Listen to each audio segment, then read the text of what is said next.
Variety points out that the films most often named as racist are Birth of a Nation and Song of the South. But they've got much more, they've got other problematic films they don't like. So let's start with one. This is like low-hanging fruit for a sensitive soul at Variety. Dirty Harry from 1971. Do you know, have you ever seen Dirty Harry? Yeah, You can watch that on the Roku channel now, by the way, for free, if you're willing to sit through some commercials. It's been a long time. You sit down and watch it because it'll help. It does have some. There's a very notorious scene in the first half of the film. Well, do you feel lucky, punk?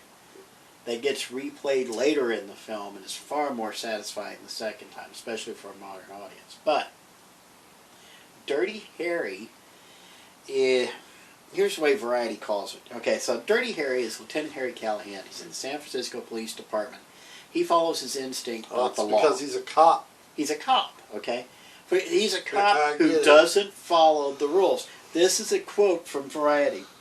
It started to craze for movies about maverick cops who get the job done by following their instincts rather than the law. The film mocks liberal judges and do-gooders, and the villain claims police brutality, planting the seed that other such charges are fake moves to get sympathy.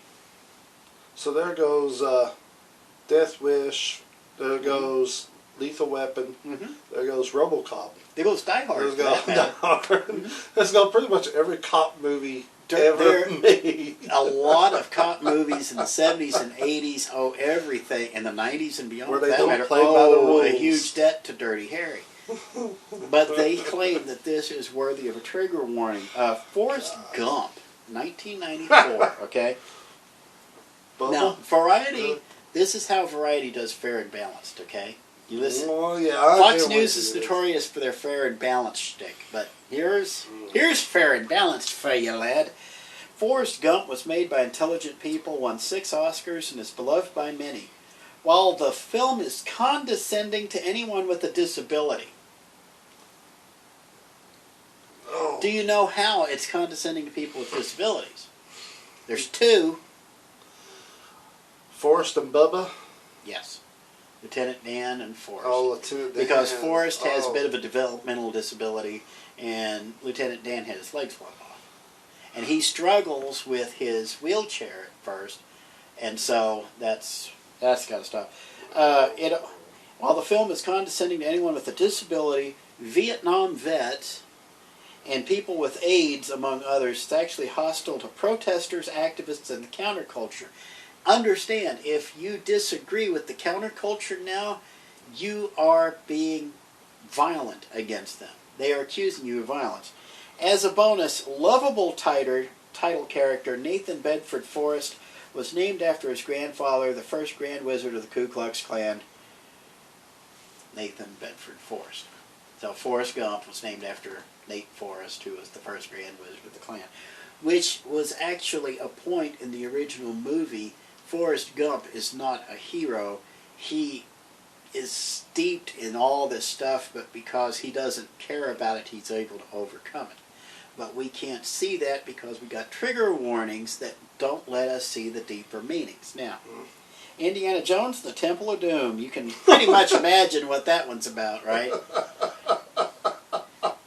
Listen, when that came out, I saw that when it first came out in 1984. I actually found it offensive because they graphically pulled a heart out of a guy's chest on screen.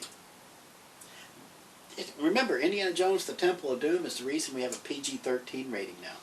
Because it was rated PG, and they said it wasn't bad enough for an R, so that's where you get PG-13. So your exotic villains are portrayed as primitive and bloodthirsty foreigners, resulting in negative and stereotypical depictions of India and of Hindu customs. I want to just say, like, every movie that has ever been made is offensive. Here's one. Me Before You. Have you ever heard of this? How in the hell is that offensive? Me Before You in 2016. Have you seen the film? You know the film? You know what the film's about? Explain to them what the film's about. It's about an alien family that I think they crash here on Earth, They get separated from what? Hold it. I think you've got a different. I think you're thinking Mac and Me, aren't you? Oh, what did you say?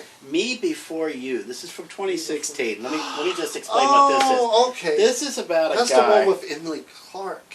Yeah, this has Amelia Clark and Sam Claflin in it. It's a romance about a man who becomes paralyzed after an accident and falls in love with his new companion, Amelia Clark from Game of Thrones. He urges her to live her life to the fullest instead of living, quote, half a life with him.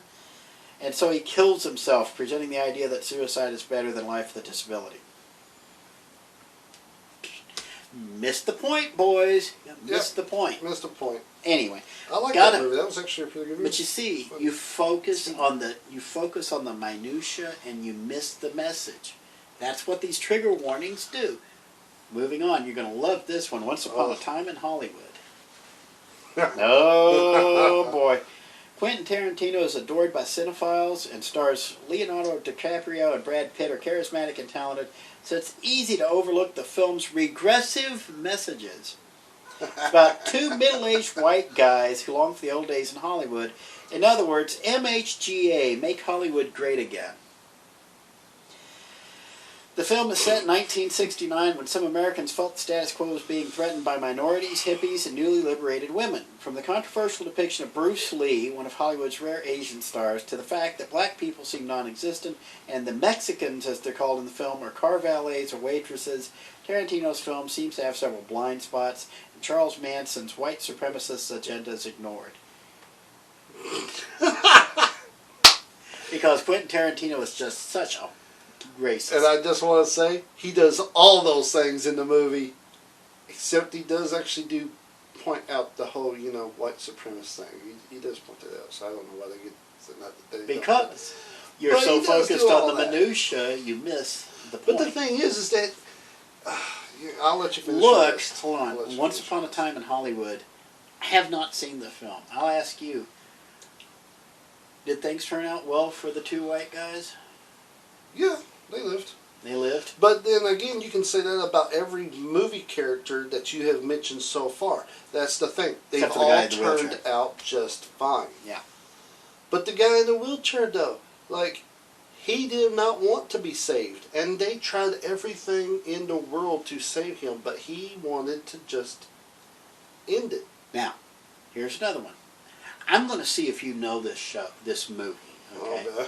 Because this is an old movie. I've seen the movie. Okay. Okay, I've actually seen this on Turner Classic Movies. I actually like the film. It's called The Children's Hour. Have you ever heard of this? No. Okay, The Children's Hour. It's an old black and white film from 1961. It stars Shirley MacLaine and Audrey Hepburn. You know who Shirley MacLaine and Audrey Hepburn are? Those are two of the premier actresses of the time. Okay? Yes. So they appear together here.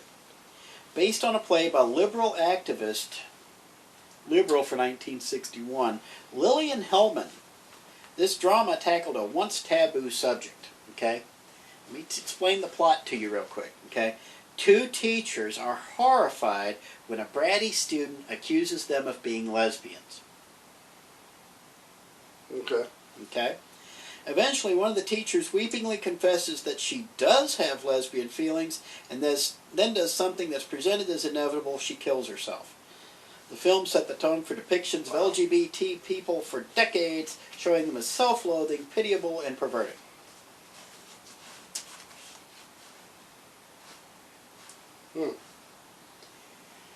Again, focus on the minutia. Now, understand, The Children's Hour is a precautionary tale.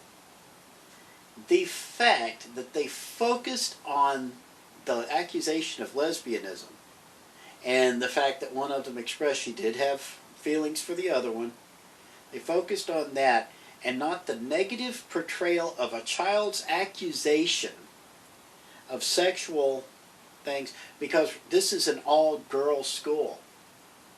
This is what didn't get mentioned in the review. This is an all-girls school. So the bratty student is a girl who is accusing her teachers of being lesbians.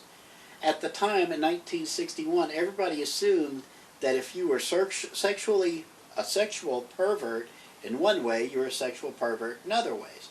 So if you were homosexual, you were more likely to be a pedophile too. So if her teachers are lesbians, they're probably going to try to make her a lesbian too. That's what she was playing upon. She was actually playing upon these adult fears and these irrational fears about sexual identity. Variety misses that because, again, you're focused on the minutia, and the fact that it results in one of the teachers dying, killing herself in the film, and the child having to come to grips with the fact that what she did directly resulted in this adult's death. And then the film ends. So, focus on the minutia, not on the message. That's what winds up blowing these things. Okay, now, The Searchers, this is a John Wayne film. I don't watch John Wayne films. Yeah. But he's a Civil War veteran on the Confederate side. Bonus points. He goes on a 5-year search for his niece who is kidnapped by the Comanches. Wayne's character, Ethan Edwards, is an unapologetic racist who sees all Native Americans as less than human. Revered director John Ford created a physically beautiful film that has inspired an ongoing debate. Fancy Searchers is a sober study of bigotry. Detractors say it's impossible to overlook the fact that Native Americans are depicted as savage or comical.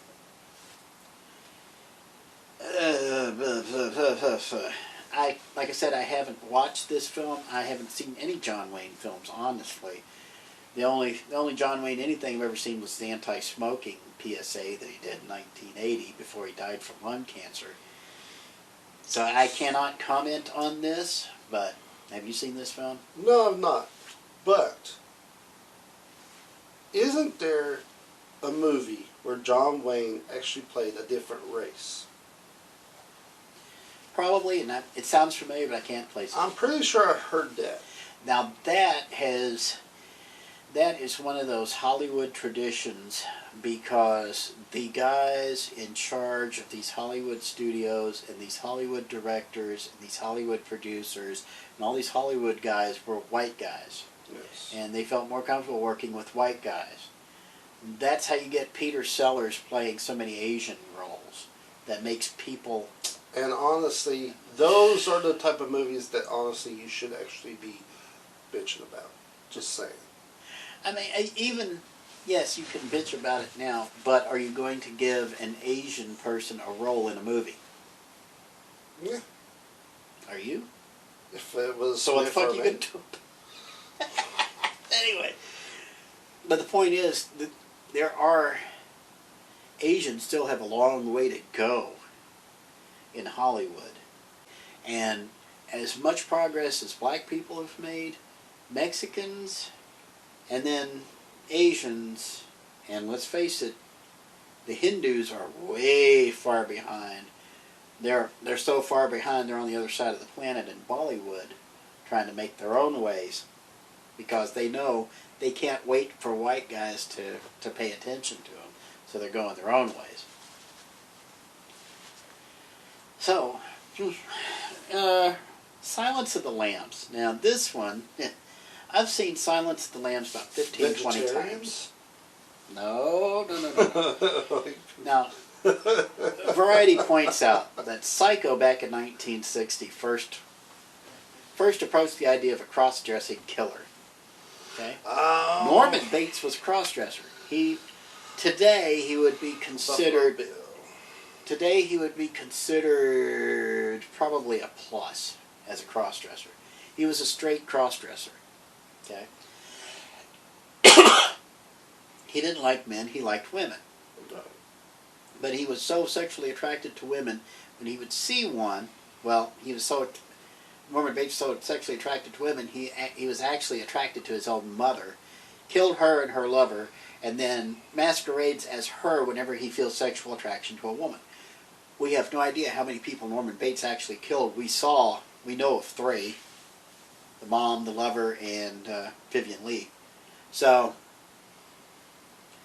that set the standard.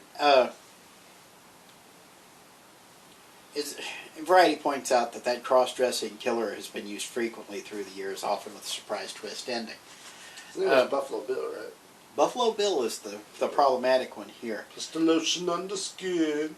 in the final scenes, Psycho says Norman Bates is not a transvestite because, again, a transvestite gets sexual satisfaction from dressing in clothes the opposite sex. Okay, this was more of a masquerade for. This was a lot deeper than transvestism. Okay. Similarly, Jonathan Demme's Best Picture winner takes pains to say that Buffalo Bill, Ted Levine, who is in Monk, shocked the heck out of me when I saw him in Monk.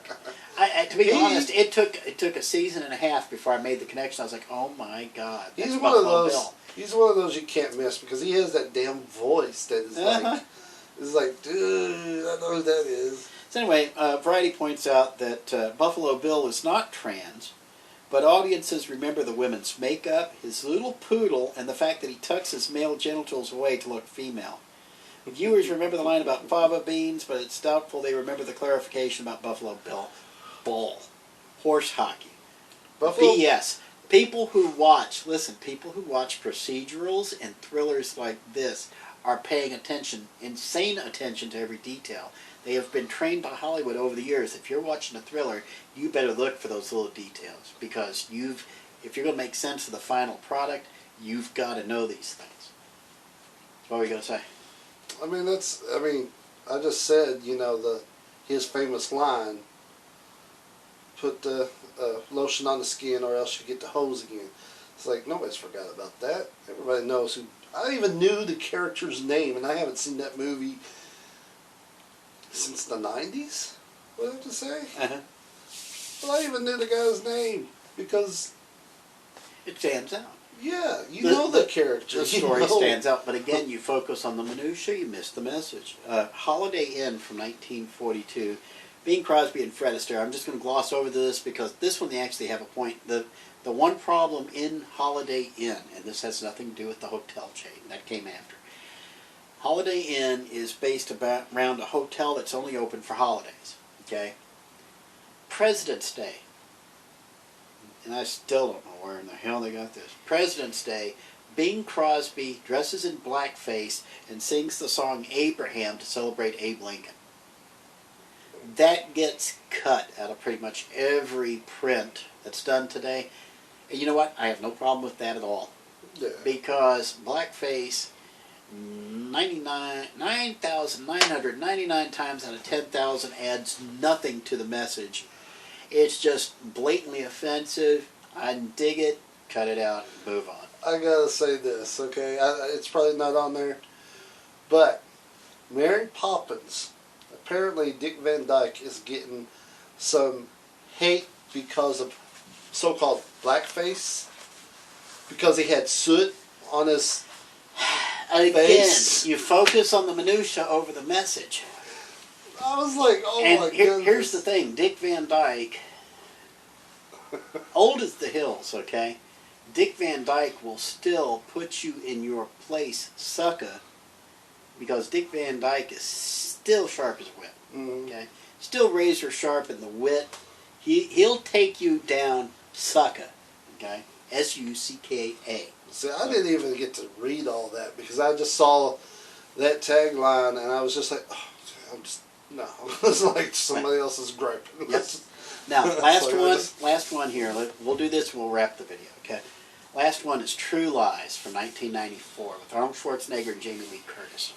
Can you guess? Well, you got terrorists. Ding! All the Arab characters in this film are either religious fanatics or terrorists or both. Let me tell you something, okay? In America, I don't know how this is happening, but you can get away with two things. You have to hate Nazis, and you have to hate terrorists.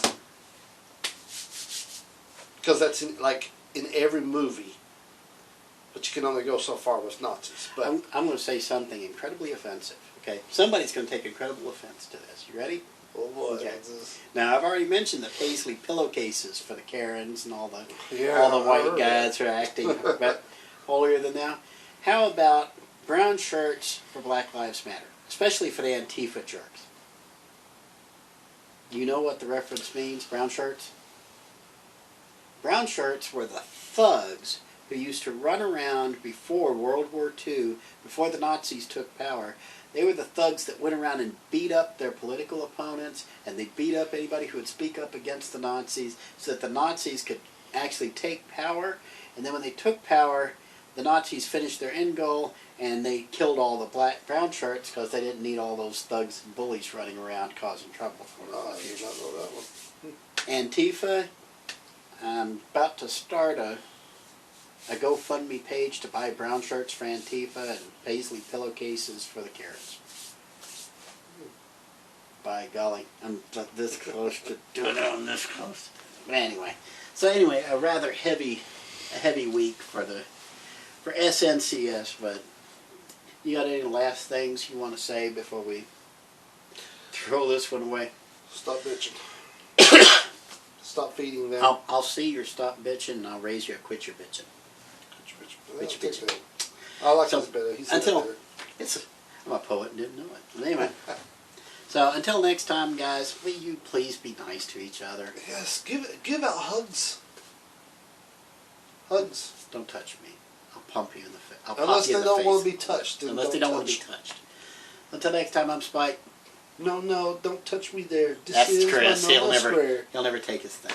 He'll never take his cue. He hasn't taken a cue in a year and a half. He ain't going to do it now. It's too late.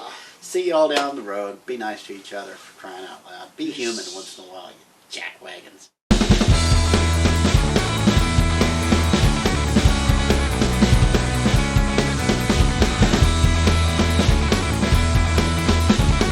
Donald Trump don't trust China. China is asshole.